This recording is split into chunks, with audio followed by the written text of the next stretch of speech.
إن الحمد لله نحمده ونستعينه ونؤمن به ونتوكل عليه ونعوذ بالله من شرور أنفسنا ومن سيئات أعمالنا من يهده الله فلا مضل له ومن يضلل فلا هادي له وأشهد أن لا إله إلا الله وحده لا شريك له وأشهد أن محمدا عبده ورسوله أرسله بالهدى ودين الحق ليظهره على الدين كله ولو كره المشركون اللهم صل على محمد وعلى آل محمد كما صليت على إبراهيم وعلى آل إبراهيم وبارك على محمد وعلى آل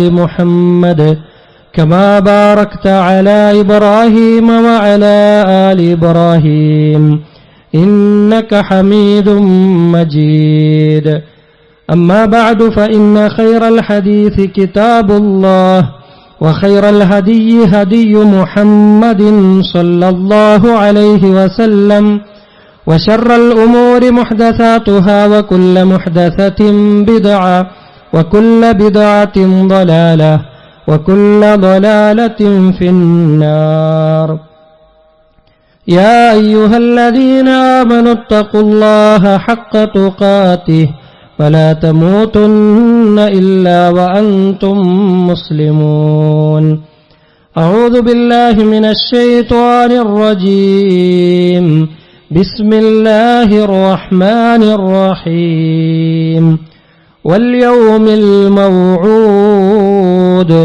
وشاهد ومشهود സ്നേഹാദരണീയരായ സത്യവിശ്വാസികളെ, വിശ്വാസിനികളെ, പരമകാരുണികനും കരുണാവാരിധിയുമായ അല്ലാഹു സുബ്ഹാനഹു വ തആലയുടെ കൽപ്പനാ നിർദ്ദേശങ്ങൾ ജീവിതത്തിന്റെ മുഴുവൻ മേഖലകളിലും കാത്തുസൂക്ഷിക്കണമേ എന്ന് ഉണർത്തുകയാണ്. അല്ലാഹുവിന്റെ അപാരമായ അനുഗ്രഹത്താൽ അവൻ പവിത്രമാക്കിയ ഒരു മാസത്തിൽ സൂര്യനുദിക്കുന്നതിൽ വെച്ച് ഏറ്റവും ശ്രേഷ്ഠമായ വെള്ളിയാഴ്ച ദിവസത്തിൽ, ഒരു ദുൽഹിജ്ജ 9 അറഫ ദിവസത്തിൽ അവന്റെ ഭവനത്തിൽ ഒരുമിച്ച് കൂടുവാൻ, നോമ്പുകാരായിരിക്കാൻ നമുക്കെല്ലാവർക്കും അവസരം ലഭിച്ചിരിക്കുകയാണ്. അല്ലാഹു നമ്മളിൽ നിന്ന് സ്വീകരിക്കുമാറാവട്ടെ. അറഫ ദിവസത്തെക്കുറിച്ച് പരാമർശിക്കുന്നതായി സൂറത്തുൽ ബുറൂജിൽ അല്ലാഹു പറയുന്നുണ്ട്, വൽയൗമിൽ മൗഊദ് വശാഹിദിൻ വമശ്ഹൂദ്. വാഗ്ദാനം ചെയ്യപ്പെട്ട ആ ദിവസം തന്നെയാണ് സത്യം, സാക്ഷിയും സാക്ഷ്യം വഹിക്കപ്പെടുന്ന കാര്യവും തന്നെയാണ് സത്യം എന്ന വചനത്തെ വിശദീകരിച്ചുകൊണ്ട് മുഫസ്സിറുകൾ നമുക്ക് പറഞ്ഞു തരുന്നുണ്ട്. അവിടെ പറയപ്പെട്ടിട്ടുള്ള മശ്ഹൂദ് എന്നത് അറഫ ദിവസത്തെക്കുറിച്ചാണ് എന്നാണ്. ഹദീസുകളിൽ നമുക്ക് കാണാൻ സാധിക്കും, അബൂ ഹുറൈറ റളിയല്ലാഹു അൻഹു നിവേദനം ചെയ്യുന്നു, അന്ന നബിയ സ്വല്ലല്ലാഹു അലൈഹി വസല്ലമ ഖാൽ അൽ യൗമുൽ മൗഊദ് യൗമുൽ ഖിയാമ. യൗമുൽ മൗഊദ് എന്ന് പറയുന്നത് ഖിയാമത്ത് നാളിനെ കുറിച്ചാണ്. വാഗ്ദത്തം ചെയ്യപ്പെടുന്ന ദിവസം എന്ന് പറയപ്പെട്ടിട്ടുള്ളത് അത് ഖിയാമത്ത് നാളിനെ കുറിച്ചാണ്. വൽ യൗമുൽ മശ്ഹൂദ്, എന്നാൽ യൗമുൽ മശ്ഹൂദ് എന്ന് പറഞ്ഞിട്ടുള്ളത് യൗമു അറഫ, അത് അറഫ ദിവസമാണ് എന്നുള്ളതാണ്. പ്രാർത്ഥനകൾക്ക് ഏറ്റവും അധികം ഉത്തരം ലഭിക്കപ്പെടുന്ന ദിവസമാണ് അറഫ ദിവസമെന്ന് റസൂൽ കരീം സല്ലല്ലാഹു അലൈഹി വസല്ലം പഠിപ്പിക്കുന്നുണ്ട്. ഖൈറു ദുആഇ ദുആഉ യൗമ അറഫ, ഏറ്റവും ശ്രേഷ്ഠമായ പ്രാർത്ഥനകൾക്ക് ഉത്തരം ചെയ്യപ്പെടുന്ന ദിവസങ്ങളിൽ ഏറ്റവും ഉത്തമമായ ദിവസങ്ങളിൽ ഒന്ന് അത് യൗമു അറഫ, അറഫ ദിവസത്തിലെ പ്രാർത്ഥനക്കാണ് എന്നുള്ളതാണ്.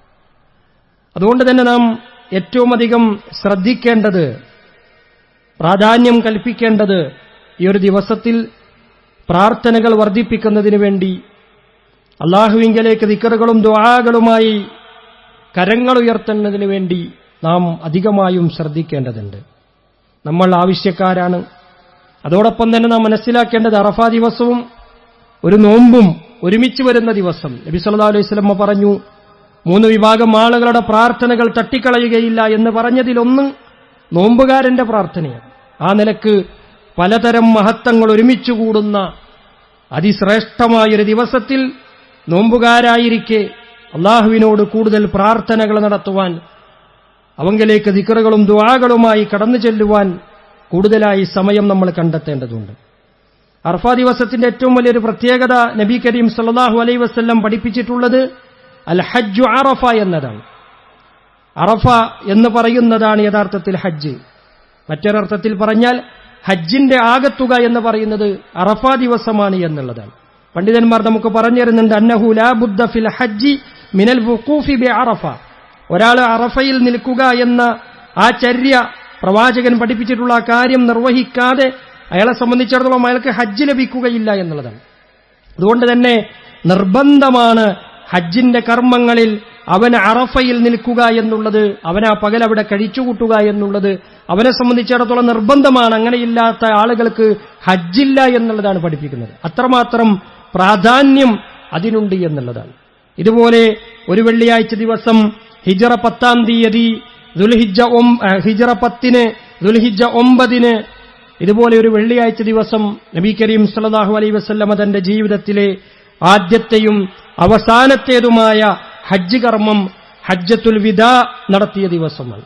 അന്ന് നബി കരീം സല്ലല്ലാഹു അലൈഹി വസല്ലമ അവിടെ ഏറെ വൈകാരികമായ, ചിന്തനീയമായ, അർത്ഥവത്തായ തന്റെ വിടവാങ്ങൽ പ്രസംഗം ഖുതുബത്തുൽ വിദാ എന്ന് ചരിത്രത്തിൽ രേഖപ്പെടുത്തിയിട്ടുള്ള വിടവാങ്ങൽ പ്രസംഗം നടത്തിയ ദിവസമാണ്.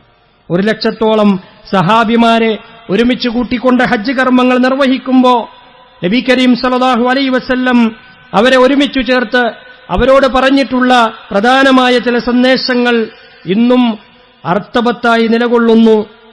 ഏത് കാലഘട്ടത്തിലേക്കും യോജിക്കുന്ന തരത്തിലുള്ള ഉപദേശങ്ങളായി നിലനിൽക്കുന്നു എന്നുള്ളതാണ്.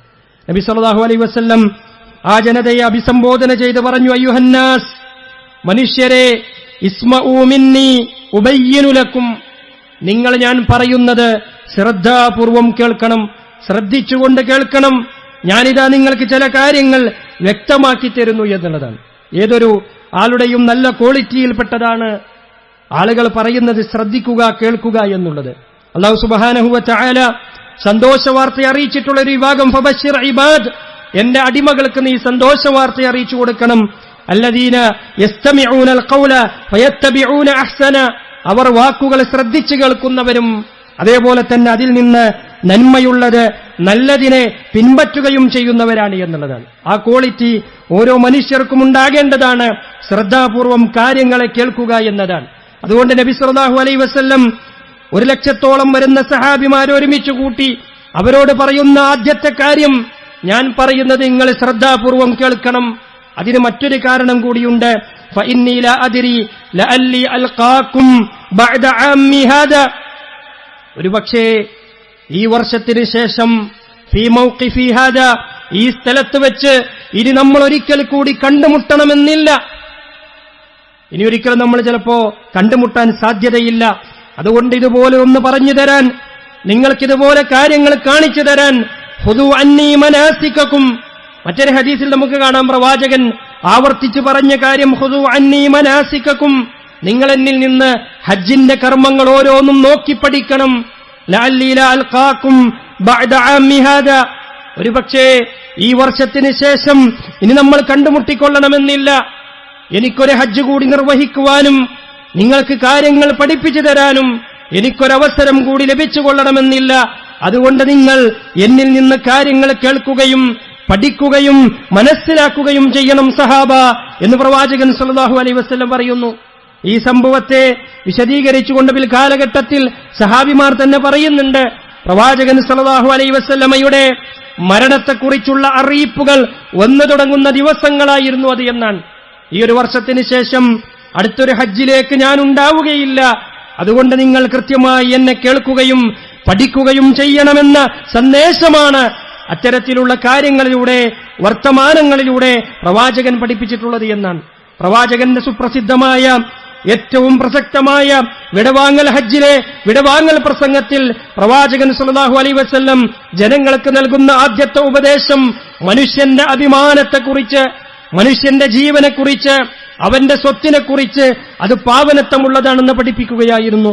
പ്രവാചകൻ പറഞ്ഞു, അയ്യുഹന്നാസ്, ഏ മനുഷ്യരെ, ഇന്ന ദിമാഅക്കും വ അംവാലക്കും ഹറാമുൻ അലൈക്കും ഇലാ അൻ തൽഖൗ റബ്ബക്കും.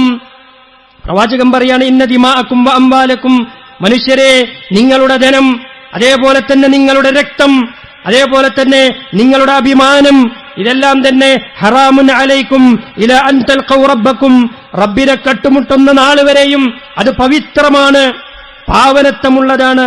നിങ്ങൾ ആലോചിച്ചു നോക്കൂ, ഒരു മനുഷ്യന്റെ ജീവന് എത്രമാത്രം വില ഇസ്ലാം കൽപ്പിക്കുന്നു. അവന്റെ സമ്പത്തിനെ പവിത്രമായി കാത്തുസൂക്ഷിക്കണമെന്നതിന് ഇസ്ലാം എത്രമാത്രം വില കൊടുക്കുന്നു എന്നത് പ്രവാചകന്റെ ഈ വാക്കുകൊണ്ട് നമുക്ക് മനസ്സിലാക്കാം. കഹുറുമത്തി ഫീ യൗമിക്കും ഹാദാ ഫീ ശഹരിക്കും ഹാദാ ഫീ ബലദിക്കും ഹാദാ. അതിന്റെ പവിത്രത എപ്രകാരമാണ്? ഈ ദിവസത്തിന്റെ പവിത്രത പോലെ, ഈ മഹത്തരമായ മാസത്തിന്റെ പവിത്രത പോലെ, ഈ നാടിന്റെ പവിത്രത പോലെ പവിത്രമായതാണ്. നിങ്ങൾ ആലോചിച്ചു നോക്കൂ, ഏതാണ് ദിവസം? യൗമു അറഫ.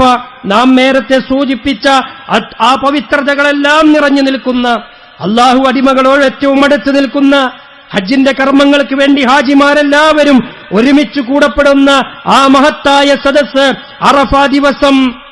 ആ അറഫ ദിവസത്തിന്റെ പവിത്രത പോലെ പവിത്രമായതാണ് കേട്ടോ ഓരോ മനുഷ്യന്റെയും ജീവൻ, ഓരോ മനുഷ്യന്റെയും അഭിമാനം, ഓരോ മനുഷ്യന്റെയും സമ്പത്ത്. ഫീ ശഹരിക്കും ഹാദാ, നിങ്ങൾ ഈ നിലകൊള്ളുന്ന ഈ മാസമുണ്ടല്ലോ, അഥവാ പവിത്രമായ 3 മാസങ്ങളിലെ ഒരു മാസമായ ദുൽഹിജ്ജ മാസത്തെ പോലെ. ഫീ ബലദിക്കും ഹാദാ, നിങ്ങൾ ഈ നിലകൊള്ളുന്ന ഹജ്ജിന്റെ കർമ്മങ്ങൾ ചെയ്യാൻ നിലക്കപ്പെട്ടിട്ടുള്ള, അതേപോലെ തന്നെ നിർദ്ദേശിക്കപ്പെട്ടിട്ടുള്ള അറഫയടങ്ങുന്ന, മിനയടങ്ങുന്ന, മുസ്ദലിഫയടങ്ങുന്ന, മിനയടങ്ങുന്ന ആ പരിശുദ്ധമാക്കപ്പെട്ട ഹറമിന്റെ പ്രദേശങ്ങളുണ്ടോ, കഅബാലയം സ്ഥിതി ചെയ്യുന്ന ഹറമിന്റെ പരിസരങ്ങളുണ്ടല്ലോ, അതിനെപ്പോലെ പവിത്രമാണ് ഓരോ മനുഷ്യന്റെയും ജീവനെന്നാണ്. അതിന്റെ മറ്റൊരു വ്യാഖ്യാനം എന്താ? ഒരു മനുഷ്യന്റെ ജീവൻ കളങ്കപ്പെടുത്തുക എന്നത്, ഒരു മനുഷ്യന്റെ ജീവൻ അപകടപ്പെടുത്തുക എന്നത്, ഒരു മനുഷ്യന്റെ സമ്പത്ത് അന്യായമായി അപഹരിക്കുക എന്നത്, ഇതിനെയൊക്കെ കളങ്കപ്പെടുത്തുന്നതിന് തുല്യമാണ് എന്നാണ്. അത്രമാത്രം വില ഒരു മനുഷ്യൻ ഇസ്ലാം നൽകുന്നു എന്നത് പ്രവാചകന്റെ വിടവാങ്ങൽ പ്രസംഗത്തിലൂടെ അവിടുന്ന് പഠിപ്പിക്കുകയാണ്.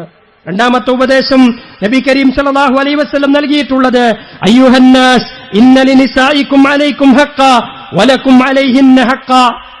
മനുഷ്യരെ, നിശ്ചയമായും നിങ്ങളുടെ സ്ത്രീകളോട്, നിങ്ങളിലെ പെണ്ണുങ്ങളോട് നിങ്ങൾക്ക് ചില അവകാശങ്ങളുണ്ട്, ചില കടമകളുണ്ട്, ചില ഉത്തരവാദിത്തങ്ങളുണ്ട്, അതേപോലെ തന്നെ തിരിച്ചുമുണ്ട്. അതിനെ നിങ്ങൾ കാത്തുസൂക്ഷിക്കണമെന്നതാണ്. നിങ്ങൾ ആലോചിച്ചു നോക്കൂ, പ്രവാചകൻ സല്ലല്ലാഹു അലൈഹി വസല്ലമയെപ്പറ്റി ആധുനിക കാലഘട്ടങ്ങളിൽ വിശേഷിപ്പിക്കപ്പെടുന്ന ധാരാളം വിശേഷണങ്ങളിലൊന്ന് സ്ത്രീകൾക്കുള്ള അവകാശങ്ങളെ അടിച്ചമർത്തിയവനാണ് എന്നും, സ്ത്രീകളോട് മോശമായി പെരുമാറിയവനാണ് എന്നും, സ്ത്രീകൾക്ക് നൽകേണ്ട അവകാശങ്ങൾ നൽകാത്തവനാണ് എന്നും പഠിപ്പിക്കുന്ന കാലഘട്ടത്തിൽ പ്രവാചകന്റെ വാക്കുകൾ എത്ര പ്രസക്തമാണ്. ഏറ്റവും അധികം തന്റെ ജനതയോട്, തന്റെ സഹാബത്തിനോട് ഒന്നിച്ചു നൽകാൻ പറ്റുന്ന ഏറ്റവും വിലപ്പെട്ട ഉപദേശത്തിന്റെ സമയം ഹജ്ജിന്റെ വേളയിൽ ലോകം മുഴുവനും സാഗൂതം ശ്രദ്ധിക്കേണ്ടുന്ന ഒരു പ്രസംഗത്തിൽ പ്രവാചകൻ പറഞ്ഞൊരു വാക്കെന്താ? സ്ത്രീകളോട് നിങ്ങൾ മാന്യമായി പെരുമാറണം, അവരോട് നിങ്ങൾക്ക് ചില കടമകളുണ്ട്, ആ കടമകൾ നിങ്ങൾ നിർവഹിച്ചിരിക്കണം. എത്രയെത്ര സ്ഥലങ്ങളിലാണ് പ്രവാചകൻ സല്ലല്ലാഹു അലൈഹി വസല്ലം പറഞ്ഞത്, നിങ്ങളുടെ കൂട്ടത്തിൽ ഏറ്റവും ഉത്തമനാരി എന്ന് ചോദിച്ചാൽ നിങ്ങളുടെ കൂട്ടത്തിലെ സ്ത്രീകളോട് നല്ല രീതിയിൽ പെരുമാറുന്നവൻ, നല്ല രീതിയിൽ വർത്തിക്കുന്നവനാണ് എന്ന്. സ്ത്രീകളോട് നിങ്ങൾ അതിക്രമം കാണിക്കരുത് എന്ന് എത്ര സ്ഥലങ്ങളിൽ പറഞ്ഞു.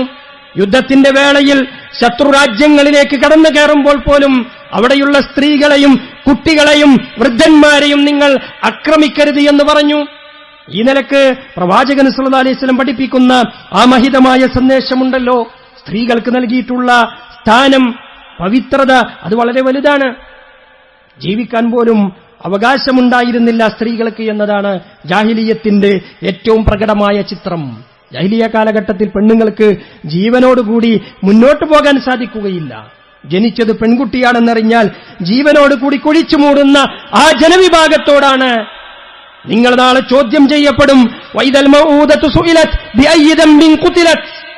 ജീവനോടുകൂടി കുഴിച്ചു മൂടപ്പെട്ട പെൺകുട്ടിയോട് ചോദിക്കുന്ന ദിവസമുണ്ട്, ഏ പൊന്നുമോളെ, നീ എന്തിന്റെ പേരിൽ കുഴിച്ചു മൂടപ്പെട്ടു എന്ന ചോദ്യം ജനമനസ്സുകളിൽ ആഞ്ഞടിച്ച കൂരമ്പുകളായി അവരുടെ ഹൃദയങ്ങളിലേക്ക് തുളച്ചു കയറിയ വാക്കുകളുണ്ടല്ലോ. വൈദാ ബുശിറ അഹദുകും ബിൽ ഉൻസ വല്ല വജ്ഹുഹു മുസ്വദ്ദുൻ വഹുവ കലീം എന്ന് പറഞ്ഞ വചനങ്ങളിലൂടെ ജീവനോടുകൂടി കുഴിച്ചു മൂടപ്പെട്ട പെൺകുട്ടികളെക്കുറിച്ച് പരാമർശിച്ചുകൊണ്ട് നിങ്ങളുടെ സ്ത്രീകളെന്ന് പറയുന്നത്, പെൺകുട്ടികളെന്ന് പറയുന്നത്, അവരുടെ ജനനമെന്ന് പറയുന്നത് സന്തോഷവാർത്തയാണെന്ന് പഠിപ്പിക്കുക.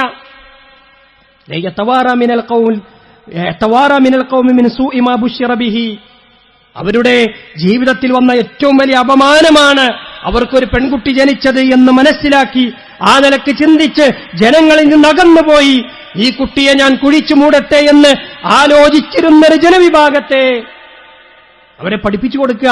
പെൺകുട്ടികളുണ്ടായാൽ നിങ്ങൾക്ക് സ്വർഗമുണ്ട്. വല്ലവനും 3 പെൺകുട്ടികളുണ്ടായി, അവരെ നല്ല രീതിയിൽ വളർത്തി വിവാഹം ചെയ്ത് അവരെ പറഞ്ഞയച്ചാൽ അയാൾക്ക് സ്വർഗമുണ്ട് എന്ന് പഠിപ്പിക്കുക വഴി ആ ജനസമൂഹത്തെ പെൺകുട്ടികളെ ആദരിക്കുവാൻ, അവർക്ക് സ്നേഹം നൽകുവാൻ, അവർക്ക് സ്വത്ത് നൽകുവാൻ, അവർക്ക് വിദ്യാഭ്യാസം നൽകുവാൻ, നല്ല ഇണകളെ തെരഞ്ഞെടുത്ത് പറഞ്ഞയക്കുവാൻ പഠിപ്പിക്കുകയായിരുന്നു പ്രവാചകൻ. ആ പ്രവാചകനെയാണോ നിങ്ങൾ സ്ത്രീകൾക്കെതിരായി പ്രവർത്തിച്ചവനായി നിങ്ങൾ ചിത്രീകരിക്കുന്നത്? ജീവിക്കാനുള്ള അവസരം നൽകിയത് ജാഹിലിയ കാലഘട്ടത്തിന്റെ ആ കൈപ്പിനീരുകൾക്ക് ശേഷം മധുരം നൽകിയത് പ്രവാചകനായിരുന്നു എന്ന് നമുക്ക് കാണാൻ സാധിക്കും. ആ നിലക്ക് പെൺകുട്ടികളെ കുഴിച്ചുമൂടിയ ആളുകൾ ഖുർആനിന്റെ ഈ വചനങ്ങൾ കേൾക്കുമ്പോൾ പൊട്ടിക്കരയുന്ന കാഴ്ചകൾ നമുക്ക് കാണാൻ സാധിക്കും. ചില റിവായത്തുകളിൽ, ചില റിപ്പോർട്ടുകളിൽ ഒരു സംഭവം വിശദീകരിക്കുന്നത് കാണാം. ചരിത്രത്തിന്റെ ഭാഗമായി നമുക്ക് മനസ്സിലാക്കാം. മദീന പള്ളിയിൽ എല്ലാ ദിവസവും വിഷമിച്ചിരിക്കുന്ന ഒരു സഹാബി ഉണ്ടായിരുന്നു. പ്രവാചകൻ അയാളോട് ചോദിക്കും, എന്തേ നിങ്ങൾക്ക് സങ്കടം? എപ്പോഴും സങ്കടാണല്ലോ. ആ മനുഷ്യൻ പറഞ്ഞു, പ്രവാചകരെ, ജാഹിലിയ കാലഘട്ടത്തിൽ എനിക്കൊരു സുന്ദരിയായ മകളുണ്ടായിരുന്നു. ആരും കണ്ടാൽ കൊതിച്ചു പോകുന്ന അത്രയും സൗന്ദര്യമുള്ള ഒരു പെൺകുട്ടിയുണ്ടായിരുന്നു. അവളെ ഞാൻ ആരും കാണാതെ അങ്ങനെ കുറെ കാലം വളർത്തി. പക്ഷെ ആളുകളൊക്കെ അറിഞ്ഞു എനിക്കൊരു പെൺകുട്ടിയുണ്ട്. അതിന്റെ അപമാനം എനിക്ക് താങ്ങാൻ കഴിയുന്നതിനപ്പുറമായിരുന്നു. അവളുടെ ഉമ്മാനോട് ഞാൻ പറഞ്ഞു, അവളെ ഞാൻ എന്റെ കുടുംബത്തിലേക്ക് കൊണ്ടുപോകട്ടെ, നീ നല്ല വസ്ത്രമണിയിച്ചു കൊടുക്ക്. അപ്പോ ആ ഭാര്യ പറഞ്ഞു, ഞാൻ എന്റെ മകളെ നിങ്ങൾക്കൊരു അമാനത്തായിട്ട് തരികയാണ്. നിങ്ങളൊരിക്കലും ജാഹിലിയ കാലഘട്ടത്തിലെ ഈ മനുഷ്യരുടെ സ്വഭാവം പോലെ നിങ്ങൾ ചെയ്യരുത്, അവളെ നിങ്ങൾ ഉപദ്രവിക്കരുത്, അതെനിക്ക് സത്യം ചെയ്തു തരികയാണ്, ഞാൻ വിട്ടുതരാം. ആ മനുഷ്യൻ സത്യം ചെയ്തു കൊടുത്തു, ഞാനൊന്നും ചെയ്യൂല, എന്റെ കുടുംബക്കാരൊക്കെ ഒന്ന് കാണിച്ചിട്ട് ഞാൻ കൊണ്ടുവരാം. അങ്ങനെ പറഞ്ഞ ആ കുട്ടിയെ കൈപിടിച്ചു കൊണ്ടുപോയി. അയാൾ പറയുന്നുണ്ട്, ആ യാത്രക്കിടയിൽ എന്റെ മോള് എന്റെ കൂടെ ഒരു ടൂറ് പോരുന്ന പോലെ, ഒരു വിനോദയാത്ര പോരുന്ന പോലെ എന്റെ കൈപിടിച്ച് കൊഞ്ചി നടക്കുമ്പോ എന്തൊക്കെയോ ചെറിയ കുട്ടികൾ പറയുന്ന വർത്തമാനങ്ങൾ അവർ പറയുന്നു. ഒരുപാട് ചോദ്യങ്ങൾ, ഉത്തരങ്ങൾ അതിനിടയിൽ ഉണ്ടാകുന്നു. അങ്ങനെ ഞാൻ എന്റെ മകളെയും കൂട്ടി ഒരു മലഞ്ചെരുവിലേക്ക് പോയി. അവിടെ എത്തുമ്പോ എന്റെ മകള് എന്നോട് പറഞ്ഞു, നിങ്ങൾ എന്റെ ഉമ്മാക്ക് കൊടുത്ത വാക്ക് നിങ്ങൾ പാലിക്കണം, എന്റെ ഉമ്മാക്ക് കൊടുത്ത വാക്ക് നിങ്ങൾ പാലിക്കണം. ആ കുട്ടിക്ക് മനസ്സിലായി എന്തോ ചെയ്യാൻ പോവാണെന്ന്. ആ കുട്ടിയെ ഒരു ഭാഗത്തിരുത്തി ഒരു വലിയ കുഴിയുണ്ടാക്കുമ്പോഴും ആ മകൾ ആവർത്തിച്ചു പറഞ്ഞു, ഉപ്പ എന്റെ ഉമ്മാക്ക് കൊടുത്ത വാക്ക് നിങ്ങൾ പാലിക്കണം. മനസ്സലിഞ്ഞില്ല എന്നാണ് അദ്ദേഹം പറയുന്നുണ്ട്. ഞാൻ എന്റെ കുട്ടിയുടെ മുഖത്തേക്ക് ഇങ്ങനെ നോക്കും, അപ്പൊ എന്റെ മനസ്സലിയും. പക്ഷേ ഞാൻ ആ കിണറ്റിലേക്ക് നോക്കുമ്പോ, ആ കുഴിയിലേക്ക് നോക്കുമ്പോ ജാഹിലിയത്തിന്റെ ആ സ്വഭാവമുണ്ടല്ലോ, ആ ജാഹിലിയത്തിന്റെ ജീർണിച്ച അവസ്ഥയുണ്ടല്ലോ, അതെന്റെ മനസ്സിലേക്ക് ഇങ്ങനെ തേട്ടി വരും. കുറേ നേരം ഞാൻ എന്റെ മകളെ നോക്കി, കിണറിലേക്ക് നോക്കി. പക്ഷേ അവസാനം എന്നിലെ പിശാച് അതിജയിച്ചു.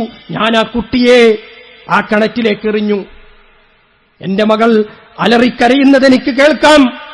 ഇന്നും ആ ശബ്ദം എന്റെ ചെവിയിൽ കേൾക്കാം. ഉപ്പ എന്ന നിലവിളി എനിക്ക് കേൾക്കാം. എന്റെ മനസ്സലിഞ്ഞില്ല. അവസാനം ആ കിണറ്റിൽ നിന്ന് എല്ലാ ശബ്ദങ്ങളും നിലച്ചപ്പോ ഞാൻ തിരിച്ചു പോന്നു.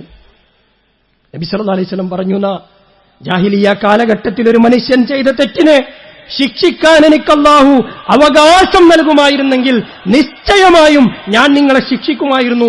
അത്രമാത്രം കൊടിയ പീഡനമാണ് നിങ്ങൾ ചെയ്തതെന്ന്.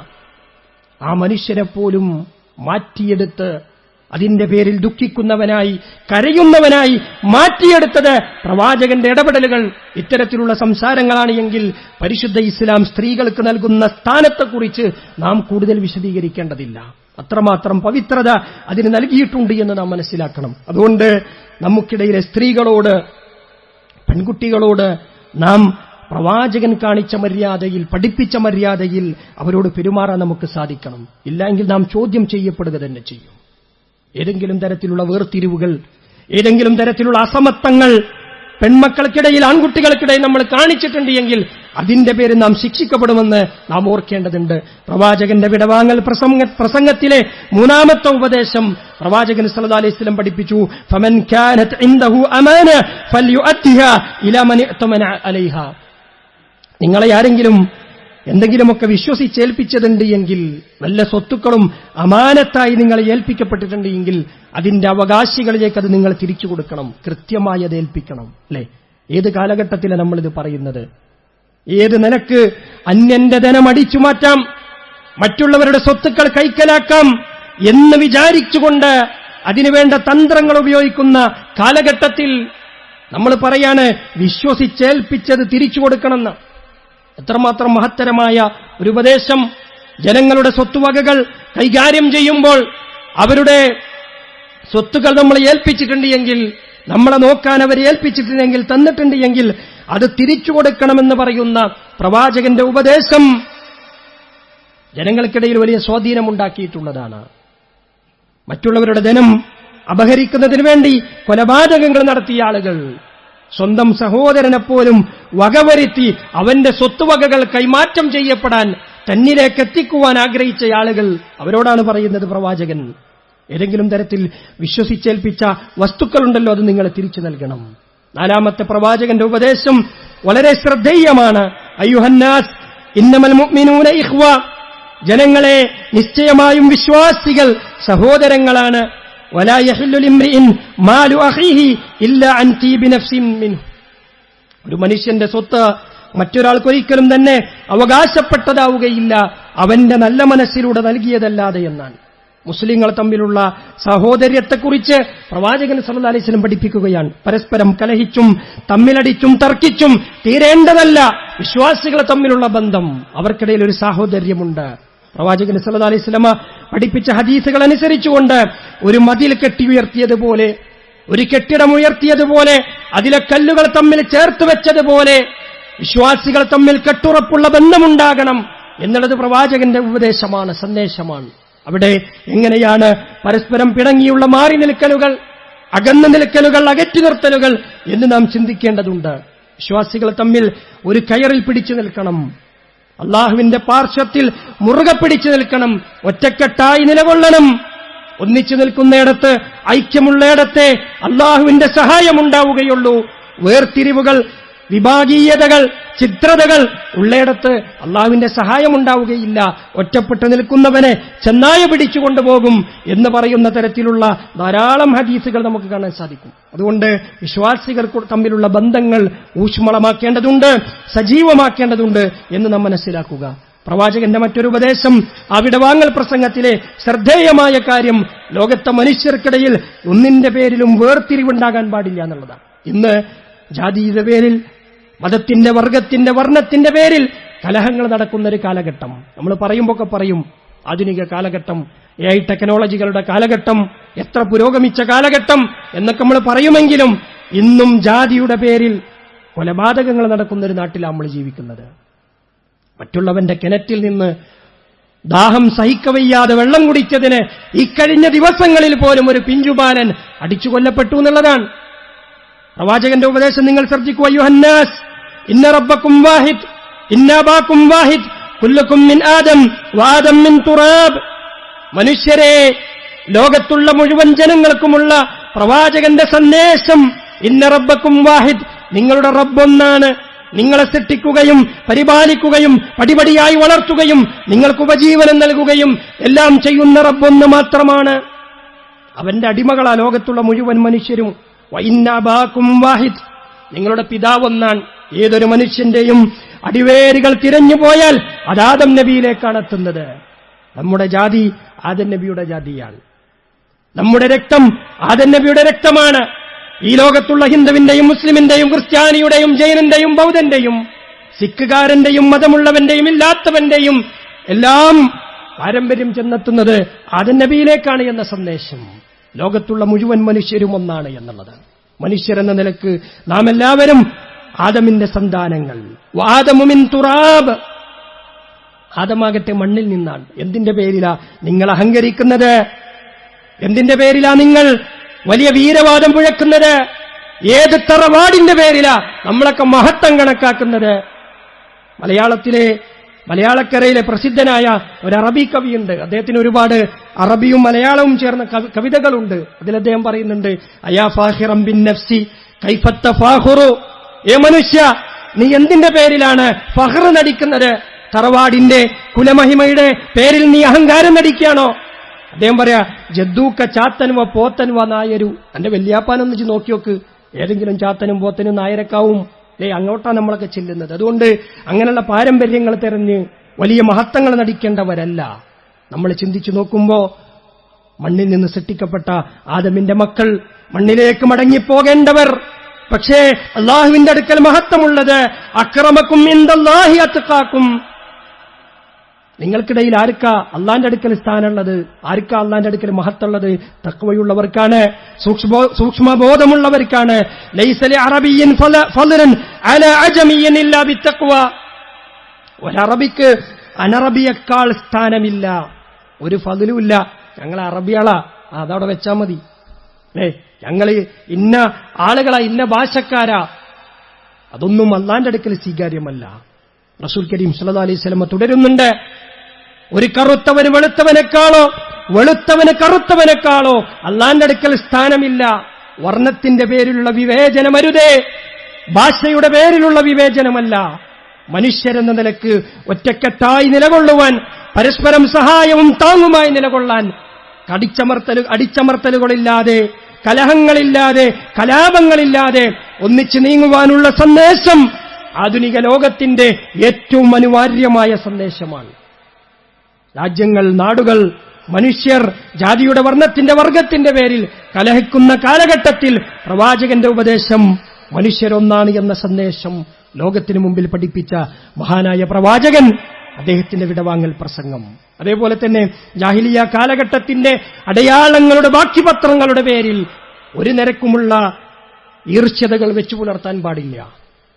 ഒരു തരത്തിലുമുള്ള പ്രതികാര നടപടികൾ ഉണ്ടാകാൻ പാടില്ല.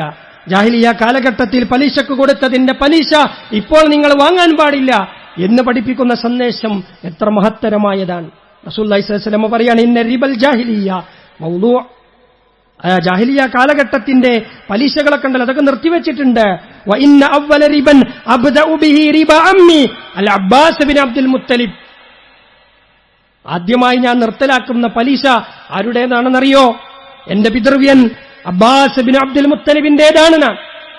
അബ്ബാസ് ബിൻ അബ്ദുൽ മുത്തലിബ് ഒരുപാട് പലിശ കിട്ടാനുണ്ടായിരുന്ന ആളായിരുന്നു എന്നുള്ള പലിശ നിരോധിക്കപ്പെട്ട വചനങ്ങൾ അവതീർണമായപ്പോ നബി സല്ലല്ലാഹു അലൈഹി വസല്ലം പ്രഖ്യാപിച്ചതാണ്, ആദ്യമായി ഞാൻ നിർത്തലാക്കുന്നത് അബ്ബാസ് ബിൻ അബ്ദുൽ മുത്തലിബിന്റെ പലിശയാണ്. കിട്ടാനുള്ളത് വാങ്ങിയിട്ട് അതാണ് നിർത്തലാക്കിയാ പോരെ എന്ന് ചോദിച്ചു. പാടില്ല. നീ കൊടുത്ത എത്ര തുകയുണ്ടോ അത് നിനക്ക് വാങ്ങാം, അതിനപ്പുറം ഒരു രൂപ പോലും, ഒരു ചില്ലിക്കാശ് പോലും പലിശയായി കൈപ്പറ്റാൻ പാടില്ല. ജാഹിലിയ കാലഘട്ടത്തിൽ ചെയ്തതിന് ഇപ്പോൾ നിങ്ങൾ പ്രതികാരം ചെയ്യാൻ പാടില്ല. വഇന്ന ദിമാ അൽ ജാഹിലിയ മൗദൂ. അതേപോലെ തന്നെ ജാഹിലിയ കാലഘട്ടത്തിൽ ആരെങ്കിലും കൊന്നിട്ടുണ്ടെങ്കിൽ അതിന്റെ പ്രതികാരം എന്ന നിലക്ക് നിങ്ങളിപ്പോൾ ചെയ്യാൻ പാടില്ല. പ്രവാചകൻ സല്ലല്ലാഹു അലൈഹി വസല്ലം പഠിപ്പിച്ചു കൊടുക്കാൻ. ആലോചിച്ചു, ആരോടാ അത് പറയുന്നത്? 300 കൊല്ലവും 400 കൊല്ലവുമൊക്കെ യുദ്ധം നടത്തിയ ആളുകളോടാണ് പറയുന്നത്, പ്രതികാര നടപടികൾക്ക് വേണ്ടി നിങ്ങൾ സമയം ചെലവഴിക്കരുത്, ആ നിലക്കുള്ള പ്രതികാരങ്ങൾ ഉണ്ടാകരുത് എന്നുള്ളതാണ്. അതുകൊണ്ട് നബി കരീം സല്ലല്ലാഹു അലൈഹി വസല്ലം ആ നിലക്കുള്ള ഉപദേശങ്ങൾ നൽകി. പിന്നീട് വൈകാരികമായ ചില കാര്യങ്ങൾ സഹാബത്തുമായി ഉറപ്പിക്കുവാൻ വേണ്ടിയുള്ള ശ്രമങ്ങൾ പ്രവാചകൻ സല്ലല്ലാഹു അലൈഹി വസല്ലം നടത്തുകയാണ്. ഞാൻ നിങ്ങൾക്ക് എത്തിച്ചു തന്നില്ലേ എന്ന ചോദ്യം. വബഅദൽ ഇൻതിഹാഇ മിൻ ഖുത്ബത്തിൽ വിദാ സഅല റസൂലുള്ളാഹി സ്വല്ലല്ലാഹു അലൈഹി വസല്ലം അന്നാസ്. നബി സല്ലല്ലാഹു അലൈഹി വസല്ലം ആ ഖുത്ബയിൽ നിന്ന്, ആ പ്രസിദ്ധമായ പ്രസംഗം അവസാനിച്ചുകൊണ്ട് പ്രവാചകൻ സല്ലല്ലാഹു അലൈഹി വസല്ലം ജനങ്ങളോട് ചോദിക്കുന്നുണ്ട്, വഅൻതും തുസ്അലൂന അന്നി ഫമാ അൻതും ഖായിലൂൻ. മനുഷ്യരെ, ജനങ്ങളെ, എന്നെക്കുറിച്ച് നാളെ പടച്ച റബ്ബ് നിങ്ങളോട് ചോദിക്കുന്നൊരു ദിവസമുണ്ട്, സമയമുണ്ട്. അപ്പോൾ നിങ്ങൾ എന്നെക്കുറിച്ച് എന്ത് പറയും? പ്രവാചകന്റെ ആവലാതിയാണ്, വേവലാതിയാണ്. നാളെ റബ്ബിന്റെ മുമ്പിൽ എന്റെ ഉമ്മത്ത്, എന്റെ അനുയായികൾ എനിക്കെതിരെ സാക്ഷി പറഞ്ഞാൽ, ഈ ജനങ്ങളുടെ മുഴുവൻ സാക്ഷിയായി നാളെ പടച്ച റബ്ബ് അല്ലാഹുവിന്റെ റസൂലിനെ കൊണ്ടു നിർത്തുമെന്ന വചനം പ്രവാചകൻ സല്ലല്ലാഹു അലൈഹി വസല്ലം ഓതിക്കേട്ടപ്പോ പൊട്ടിക്കരഞ്ഞ സംഭവങ്ങൾ നമ്മളിവിടെ ഓർക്കേണ്ടതുണ്ട്. ഈ ജനങ്ങൾ എന്നെക്കുറിച്ച് എന്ത് പറയും? അല്ലാഹുവിന്റെ റസൂൽ ചോദിക്കുകയാണ്, സഹാബ, നിങ്ങളോട് എന്നെക്കുറിച്ച് എന്റെ റബ്ബ് ചോദിക്കുമ്പോ നിങ്ങൾ എന്നെക്കുറിച്ച് എന്ത് പറയും? പ്രവാചകന്റെ സമൂഹം പറഞ്ഞു, ഖാലു നശ്ഹദു അന്നക ഖദ് ബല്ലഗ്ത വഅദ്ദൈത വനസഹത. പ്രവാചകരെ, ഞങ്ങളെല്ലാവരും പറയും, ഞങ്ങൾ ഒറ്റക്കെട്ടായി പറയും, താങ്കളെ അല്ലാഹു എന്തൊരു ദൗത്യമേൽപ്പിച്ചിട്ടുണ്ടോ ആ ദൗത്യം നിങ്ങൾ എത്തിച്ചു തന്നിട്ടുണ്ട്, നിങ്ങൾ പൂർത്തിയാക്കിയിട്ടുണ്ട്, നിങ്ങൾ ഞങ്ങളെ ഉപദേശിച്ചിട്ടുണ്ട് എന്ന് മാത്രമായിരിക്കും ഞങ്ങൾ പറയുക. ഫഖാല ബിഇസ്ബാഹി അസ്സബ. പ്രവാചകൻ സല്ലല്ലാഹു അലൈഹി വസല്ലം തന്റെ ചൂണ്ടുവിരലുകളെ മുകളിലേക്ക് ഉയർത്തി, യർഫഉ ഇലസ്സമാ, എന്നിട്ട് ആകാശത്തിലേക്ക് ഉയർത്തി നബി സല്ലല്ലാഹു അലൈഹി വസല്ലം പറഞ്ഞു എന്നാണ്, അല്ലാഹുമ്മ അശ്ഹദ്, അല്ലാഹുമ്മ അശ്ഹദ്, അല്ലാഹുമ്മ അശ്ഹദ്. അല്ലാഹുവേ, നീ സാക്ഷിയാണ്, നീ സാക്ഷിയാണ്. ഈ ജനത തന്നെ സാക്ഷ്യപ്പെടുത്തുന്നു, അവർക്ക് ഞാൻ പഠിപ്പിച്ചു കൊടുത്തു എന്ന സന്ദേശം അവരേറ്റു പറയുന്നു, അതിന് നീ സാക്ഷിയാണ് റബ്ബേ. എന്നിട്ട് പ്രവാചകൻ സല്ലല്ലാഹു അലൈഹി വസല്ലം അവിടെ തടിച്ചുകൂടിയവരെയും നമ്മളെയും ഏൽപ്പിച്ചൊരു ഉത്തരവാദിത്തമുണ്ട്. അല ഫല്യുബല്ലിഗി ഷാഹിദ് അൽ ഗായിബ. അറിഞ്ഞവൻ അറിയാത്തവർക്ക് എത്തിച്ചു കൊടുക്കട്ടെ എന്ന സന്ദേശം പ്രവാചകൻ പഠിപ്പിച്ച ആ സന്ദേശമുണ്ടല്ലോ, പ്രവാചകൻ പഠിപ്പിച്ചു തന്ന ദീനുണ്ടല്ലോ. ആ ദീനിനെ കൊട്ടിമാറ്റാതെ, വക്രീകരിക്കാതെ നേരായ നിലക്ക് ജനങ്ങളിലേക്ക് എത്തിച്ചു കൊടുക്കുക എന്ന ബാധ്യത ഓരോരുത്തരെയും ഏൽപ്പിക്കപ്പെട്ടു എന്നുള്ളതാണ്. പ്രവാചകൻ സല്ലല്ലാഹു അലൈഹി വസല്ലമയുടെ സഹാബത്തിനെ നമ്മളെടുത്ത് പരിശോധിക്കുമ്പോൾ പല ആളുകളുടെയും മരണം പല രാജ്യങ്ങളിലുമാണ്, ദൂരദിക്കുകളിലാണ്. സഹാബത്ത് റിപ്പോർട്ട് ചെയ്യുന്നുണ്ട്, പ്രവാചകന്റെ ഈ സന്ദേശം കേട്ടപ്പോ, നിങ്ങൾ എത്തിച്ചു കൊടുക്കൂ എന്ന കൽപ്പന കേട്ടപ്പോ അവരുടെ കുതിരകൾ, അവരുടെ വാഹനങ്ങൾ ഏതൊരു ദിക്കിലേക്ക് തിരിഞ്ഞു നിൽക്കുന്നോ ആ ദിക്കിലേക്ക് അവർ യാത്ര ചെയ്തു എന്നുള്ളതാണ്. ദേശങ്ങൾ തേടി, നാടുകൾ തേടി അവർ ചെന്നെത്തി ഇസ്ലാമിന്റെ സന്ദേശം പഠിപ്പിച്ചു കൊടുത്ത് നമ്മുടെ ഇന്ത്യയിൽ പോലും നമ്മുടെ നാടുകളിൽ പോലും അവർ വന്നെത്തിയെങ്കിൽ ഇന്നതേൽപ്പിക്കപ്പെട്ടിട്ടുള്ളത് നമ്മളെയാണ്. ഈ ഇസ്ലാമിന്റെ സന്ദേശം എത്തിയിട്ടില്ലാത്ത ആളുകളിലേക്ക് ഇസ്ലാമിന്റെ സന്ദേശം എത്തിച്ചു കൊടുക്കുക എന്ന വലിയ ഉത്തരവാദിത്തം, വലിയ ദൗത്യം നമ്മളെ ഏൽപ്പിച്ചിട്ടുണ്ട് എന്ന് നാം മനസ്സിലാക്കുക. നബി കരീം സല്ലല്ലാഹു അലൈഹി വസല്ലമയുടെ ഏറ്റവും പ്രസിദ്ധമായ വിടവാങ്ങൽ പ്രസംഗത്തിലെ ഏറ്റവും സുപ്രധാനമായ ചില ഉപദേശങ്ങളാണ് നാം വിശദീകരിച്ചിട്ടുള്ളത്. ആ ഉപദേശങ്ങളെ നെഞ്ചിലേറ്റുവാൻ, സ്വീകരിക്കുവാൻ, ഉൾക്കൊള്ളുവാൻ, അതനുസരിച്ചുകൊണ്ട് ജീവിക്കുവാൻ നാം ഓരോരുത്തരും തയ്യാറാവുക. അല്ലാഹു തൗഫീഖ് പ്രദാനം ചെയ്യുമാറാകട്ടെ. അൽഹംദുലില്ലാഹ് ഹംദൻ കസീറൻ ത്വയ്യിബൻ മുബാറകൻ ഫീഹി കമാ യുഹിബ്ബു റബ്ബുനാ വയർളാ. وأصلي وأسلم على المبعوث رحمة للعالمين نبينا محمد وعلى آله وصحبه أجمعين أما بعد اتقوا الله عباد الله. അല്ലാഹുവിനെ സൂക്ഷിക്കണമെന്ന് ഒരിക്കൽ കൂടി ഉണർത്തുകയാണ്. ഇന്നത്തെ ദിവസം കഴിഞ്ഞാൽ ഒരു പെരുന്നാളിനെ വരവേൽക്കുവാൻ വേണ്ടി നാം എല്ലാവരും തയ്യാറെടുത്തുകൊണ്ടിരിക്കുകയാണ്. പ്രവാചകൻ സല്ലല്ലാഹു അലൈഹി വസല്ലം പഠിപ്പിച്ചതനുസരിച്ച് നമുക്ക് 2 പെരുന്നാളുകളാണുള്ളത്. അതിലൊന്നാണ് ഈദുൽ അദ്ഹ എന്ന് പറയുന്ന വരാനിരിക്കുന്ന പെരുന്നാൾ. പെരുന്നാളുകൾ എന്ന് പറയുമ്പോൾ നബി സല്ലല്ലാഹു അലൈഹി വസല്ലം പഠിപ്പിച്ചത് നമുക്ക് ആഘോഷിക്കുവാൻ, ഭക്ഷണം കഴിക്കുവാൻ, വെള്ളം കുടിക്കുവാൻ, അതേപോലെ തന്നെ കുടുംബ സന്ദർശനങ്ങളൊക്കെയായി സന്തോഷിക്കുവാനുള്ള ദിവസങ്ങളാണ്. എങ്കിലും ഒരിക്കലും അതിര് കടന്ന രീതിയിലേക്ക് ഒരു കാര്യവും കൊണ്ടുപോകാൻ പാടില്ല എന്നുള്ളതാണ്. അല്ലാഹു സുബ്ഹാനഹു വ തആല നമ്മളെ പഠിപ്പിക്കുന്നത് വലാ തുസ്രിഫു, നിങ്ങൾ അമിതമാക്കരുത് എന്ന്. ഏത് കാര്യമാണെങ്കിലും, ഭക്ഷണമാകട്ടെ, മറ്റുള്ള കാര്യങ്ങളാകട്ടെ, ആഘോഷങ്ങൾ പ്രത്യേകിച്ചും അതിർവരമ്പുകൾ നിശ്ചയിക്കപ്പെട്ടിട്ടുണ്ട് എന്നുള്ളതാണ്. നമ്മളൊക്കെ എല്ലാ സമയത്തും പറയുന്നൊരു വിഷയമാണ്, എല്ലാ പെരുന്നാളുകൾക്ക് മുമ്പും പറയുന്ന വിഷയമാണ്, പടക്കം പൊട്ടിച്ചും ആഘോഷിച്ചും ആ രീതിയിലുള്ള ശബ്ദ കോലാഹലങ്ങൾ ഉണ്ടാക്കിയുമല്ല പെരുന്നാൾ നമ്മൾ സമീപിക്കേണ്ടത് എന്നുള്ളത് നമ്മൾ പ്രത്യേകം ശ്രദ്ധിക്കുക. രക്ഷിതാക്കൾ പ്രത്യേകം അത് ഗൗരവത്തിലെടുക്കുക. നമ്മുടെ മക്കളത് പഠിപ്പിച്ചു കൊടുക്കുക. മറ്റുള്ള ആളുകളുടെ സ്വൈര്യമായ ജീവിതത്തെ, ഉറക്കത്തെ, അവരുടെ സ്വസ്ഥതയെ തകർക്കുന്ന ശബ്ദമലിനീകരണങ്ങൾ ഒരിക്കലും തന്നെ നമ്മൾ ചെയ്യാൻ പാടില്ല. ഏതാഘോഷത്തിന്റെ പേരിലാണെങ്കിലും അത്തരം സംഭവങ്ങൾ മനുഷ്യന് നന്മയുണ്ടാക്കുന്നതല്ല എന്നുള്ളത് നമ്മൾ മനസ്സിലാക്കുക. പെരുന്നാളിന്റെ പ്രത്യേകമായ സുന്നത്തുകൾ എന്ന് പറയുന്നത് നമ്മൾ കുളിച്ചുകൊണ്ടാണ് പെരുന്നാൾ പള്ളികളിലേക്ക്, മുസല്ലകളിലേക്ക് വരേണ്ടതുള്ളത്. പ്രത്യേകമായൊരു സുന്നത്താണ് പെരുന്നാളിന്റെ ദിവസം കുളിക്കുക എന്നുള്ളത്. നല്ല വസ്ത്രം ധരിക്കുക. പ്രവാചകൻ സ്വല്ലല്ലാഹു അലൈഹി വസല്ലം പഠിപ്പിച്ചു, നിങ്ങൾക്ക് പുതിയ വസ്ത്രങ്ങൾ ഉണ്ടെങ്കിൽ അതാണ് നിങ്ങൾ ഇടേണ്ടത്, അതല്ലെങ്കിൽ ഏറ്റവും പുതിയതാണ് നിങ്ങൾ ഇടേണ്ടത്. പ്രത്യേകം എടുത്തു പറയേണ്ട വിഷയം, പുരുഷന്മാർക്കും സ്ത്രീകൾക്കും പ്രത്യേകമായ വസ്ത്രത്തിന്റെ കോഡുകൾ നബി സല്ലല്ലാഹു അലൈഹി വസല്ലം നിശ്ചയിച്ചു തന്നിട്ടുണ്ട്. പുരുഷന്മാരെ സംബന്ധിച്ചിടത്തോളം നെരിയാണിക്ക് മുകളിലാണ് അവരുടെ പാന്റിന്റെ പരിധി എന്ന് പറയുന്നത്. സ്ത്രീകളെ സംബന്ധിച്ചിടത്തോളം മുഖവും മുൻകൈയും ഒഴികെ ബാക്കി എല്ലാ ഭാഗങ്ങളും മറയുന്ന തരത്തിലുള്ള വസ്ത്രമായിരിക്കണം. പ്രത്യേകം ആവർത്തിച്ചാവർത്തിച്ച് പറയട്ടെ, എല്ലാ പെരുന്നാളുകളിലും നമ്മൾ പറയുന്ന കാര്യമാണ്, മോശമായ വസ്ത്രങ്ങൾ ഇട്ടുകൊണ്ട് ദയവ് ചെയ്താരും പള്ളികളെ, മുസല്ലകളെ കളങ്കപ്പെടുത്താൻ വരരുതേ എന്ന് വീണ്ടും വീണ്ടും പറയാണ്.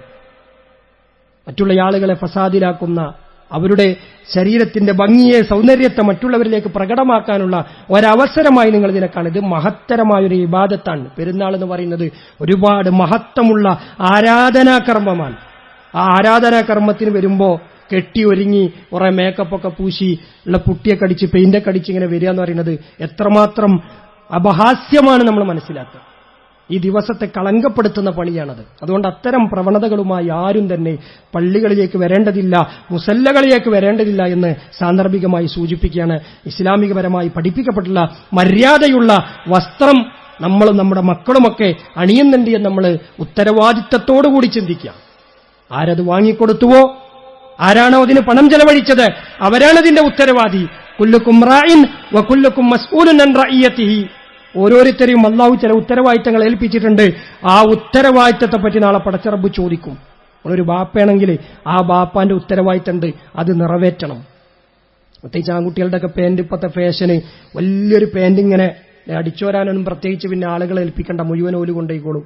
അതേപോലെ തന്നെ അവിടെയുടെയൊക്കെ ഇങ്ങനെ മുടി, ഞാൻ ചോദിച്ച എലി കാർന്ന പോലെ, ഉറങ്ങുമ്പോഴത്തെ എലി കാർന്നോന്ന് ചോദിക്കും, അതേപോലെ കുറച്ച് ഭാഗം അങ്ങോട്ട് തിന്നുപോയിട്ടുണ്ടാവും.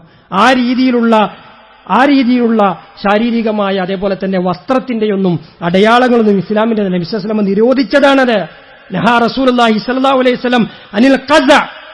ഒരു ഭാഗം മാത്രം അങ്ങനെ അധികമെടുത്ത് മറ്റേ ഭാഗം വെക്കുന്ന മുടിയുടെ സമ്പ്രദായം നിരോധിച്ചതാണ്. നബി സല്ലല്ലാഹു അലൈഹി വസല്ലം നിരോധിച്ച, അത് കുട്ടികളല്ലേ, ഓൾക്ക് ഇപ്പോഴൊക്കെ അല്ലേ പറ്റുള്ളൂ അല്ലേ, കുറച്ച് കള്ളും വാങ്ങി കൊടുക്കി, കുട്ടികളല്ലേ. നിഷിദ്ധം എന്ന് പറഞ്ഞാൽ ഒക്കെ നിഷിദ്ധം തന്നെയാണ്. നബി സല്ലല്ലാഹു അലൈഹി വസല്ലം നിരോധിച്ച കാര്യമാണ്, ചെയ്യാൻ പാടില്ല. ഏതെങ്കിലും രക്ഷിതാക്കൾ അതിനുവേണ്ടി പണം നൽകിയിട്ടുണ്ടെങ്കിൽ അവരതിന്റെ കുറ്റം, ഞാൻ പറഞ്ഞാലൊന്നും കേൾക്കൂല അല്ലെ, പിന്നെ നമ്മൾ പറഞ്ഞിട്ട് കാര്യമില്ല. അതുകൊണ്ട് നല്ല വസ്ത്രം ധരിക്കുക. മുസല്ലയിലേക്ക് നമ്മൾ വരുമ്പോൾ, അതേപോലെ തന്നെ പെരുന്നാൾ നമസ്കാരത്തിന് വേണ്ടി വരുമ്പോൾ, ബലിപെരുന്നാളിന്റെ സുന്നത്ത് ഭക്ഷണം കഴിക്കാതെ വരിക എന്നുള്ളതാണ്. ഭക്ഷണം ഒന്നും കഴിക്കാതെ നബി സല്ലല്ലാഹു അലൈഹി വസല്ലമയുടെ സുന്നത്തായിക്കൊണ്ട് അവിടുത്തെ ഭാര്യമാർ റിപ്പോർട്ട് ചെയ്യുന്ന ഹദീസിൽ കാണാൻ സാധിക്കും. നബി സല്ലല്ലാഹു അലൈഹി വസല്ലമ ഈദുൽ അദ്ഹയ്ക്ക് വേണ്ടി മുസല്ലയിലേക്ക് പോകുമ്പോൾ ഒന്നും തന്നെ കഴിക്കാതെ പോകും. ചെറിയ പെരുന്നാളിനാകുമ്പോൾ എന്തെങ്കിലും ഈത്തപ്പഴമോ മറ്റോ കഴിച്ചിട്ട് പോകുന്ന നബി സല്ലല്ലാഹു അലൈഹി വസല്ലമ പെരുന്നാളിന്റെ നിസ്കാരം, ഈദുൽ അദ്ഹയുടെ നമസ്കാരം കഴിഞ്ഞ്, ഖുതുബ കഴിഞ്ഞ്, ഉളഹിയത്തറുത്ത് അതിലെ മാംസമാണ് നബി സല്ലല്ലാഹു അലൈഹി വസല്ലം ഭക്ഷിച്ചിരുന്നത് എന്നുള്ള നമ്മളെ സംബന്ധിച്ചിടത്തോളം അതിന്റെ സാഹചര്യങ്ങൾ അനുസരിച്ചുകൊണ്ട് നമുക്ക് ചെയ്യാവുന്നതാണ്. പെരുന്നാൾ നമസ്കാരത്തിന് ശേഷമാണ് ഭക്ഷണം കഴിക്കുന്ന സുന്നത്ത് എന്ന് നമ്മൾ മനസ്സിലാക്കുക. ആ സുന്നത്തെടുക്കാൻ വേണ്ടി നമ്മൾ ശ്രദ്ധിക്കുക.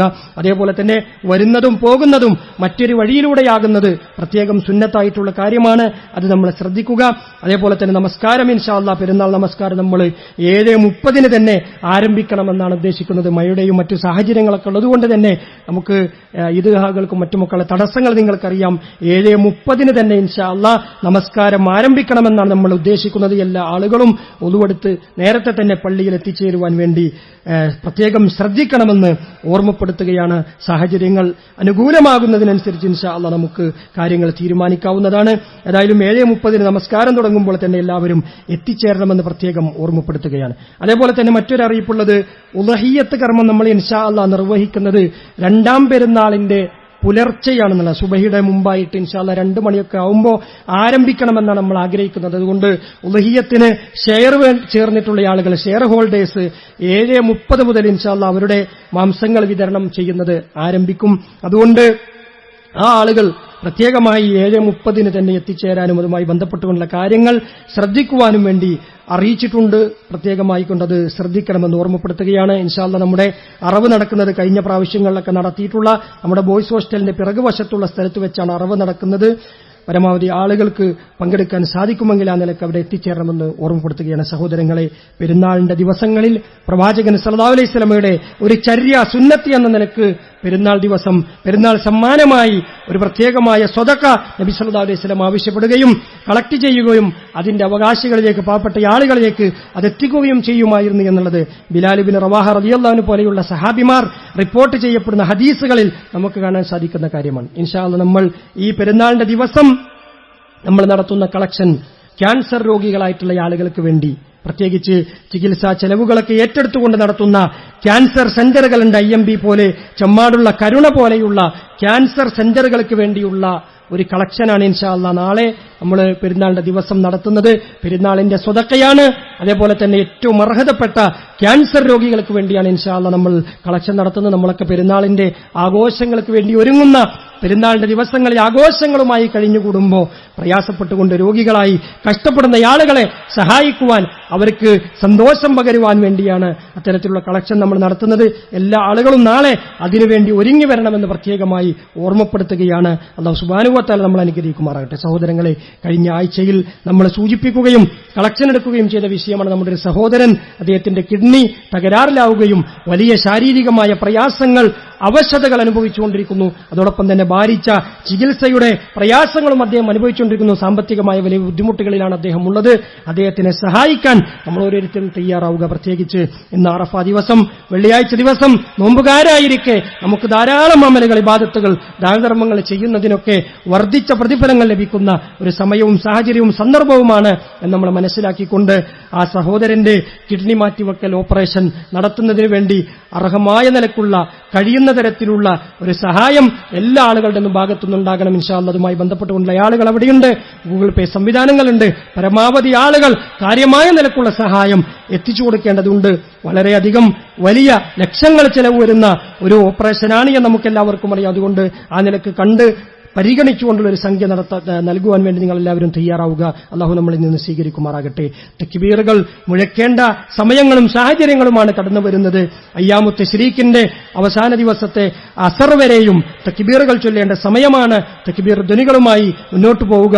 അല്ലാഹു സുബ്ഹാനഹു വ തആല അനുഗ്രഹിക്കുമാറാകട്ടെ. അല്ലാഹു ഞങ്ങൾ ചെയ്തു പോയിട്ടുള്ള ചെറുതും വലുതുമായ മുഴുവൻ പാപങ്ങളും നീ പൊറുത്തു മാപ്പാക്കി തരണമേ. അല്ലാഹു ഞങ്ങളിൽ നിന്ന് രോഗികളായി കഷ്ടപ്പെടുന്നവരുടെ രോഗങ്ങൾ നീ ശിഫയാക്കി കൊടുക്കണമേ. ക്യാൻസർ പോലെയുള്ള, കിഡ്നി രോഗങ്ങൾ പോലെയുള്ള മാരകമായ അസുഖങ്ങൾ ബാധിച്ച ധാരാളം ആളുകൾ ഞങ്ങൾക്കിടയിലുണ്ട്. അർഹമുർ റഹീമീനായ അല്ലാഹുവേ, അവരുടെ എല്ലാ രോഗങ്ങളും നീ ശിഫയാക്കി കൊടുക്കണമേ. അത്തരത്തിലുള്ള അസുഖങ്ങളിൽ നിന്ന് ഞങ്ങളെ എവരെയും നീ കാത്തുരക്ഷിക്കണമേ. അല്ലാഹുവേ, ലോകത്തിന്റെ വ്യത്യസ്തമായ ഭാഗങ്ങളിൽ പ്രയാസം അനുഭവിക്കുന്ന ആളുകളുടെ പ്രയാസങ്ങൾ നീ ദൂരീകരിച്ചു കൊടുക്കണമേ. അല്ലാഹുവേ, സമാധാനത്തോടുകൂടി, ശാന്തിയോടുകൂടി പെരുന്നാൾ ആഘോഷിക്കുവാൻ അവർക്കും ഞങ്ങൾക്കും നീ തൗഫീഖ് പ്രദാനം ചെയ്യുമാറാകണമേ. ഞങ്ങൾക്ക് ഇത്തരത്തിലുള്ള ഒരുപാട് നന്മകൾ കൂടുതൽ വർദ്ധിപ്പിക്കുവാൻ തുടർന്നും ഞങ്ങളുടെ ജീവിതത്തിൽ നീ അവസരം നൽകണമേ. ഹജ്ജിന് വേണ്ടി പോയിട്ടുള്ള ഞങ്ങളുടെ സഹോദരങ്ങൾ, നാട്ടുകാർ, ബന്ധുമിത്രാദികൾ, അതുപോലെ മറ്റുള്ള ലോകരാജ്യങ്ങളിൽ നിന്ന് വന്നിട്ടുള്ള ആളുകൾ, അല്ലാഹുവേ, അവർക്കെല്ലാവർക്കും സമാധാനത്തോടുകൂടി, ശാന്തി